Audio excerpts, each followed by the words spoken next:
Hey Metalheads, Metal Kate here. It's Friday, August the 21st today. Lots going on today, lots to talk about, so hope you have a little bit of time. 3 album releases today. First of which is Immortalized by Disturbed. I pre-ordered mine, got mine at midnight, very excited.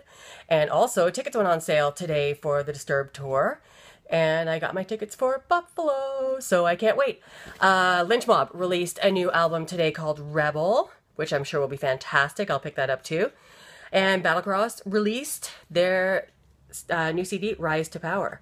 Lots of releases on this day in 1989. King Diamond released Conspiracy. In 1990, Anthrax released Persistence of Time, which was such a cool CD. Well, it was an album, I think, at the time. Or maybe a cassette. Could have been a cassette.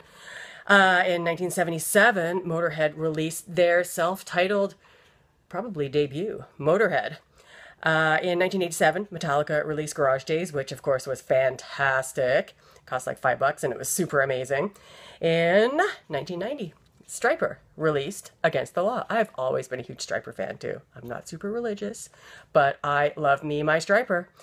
And okay, here we go. In 1990, Alice in Chains released Facelift.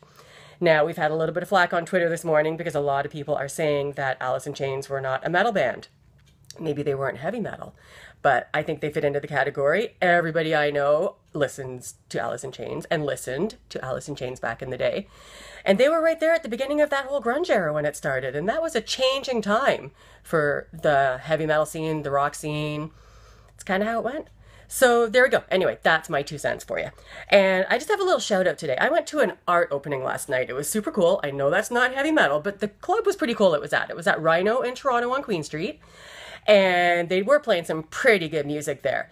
And anyway, the showing was for a friend of mine's group, which he started and volunteers with, called Artists Without Barriers. And it is a group of developmentally and physically challenged adult artists.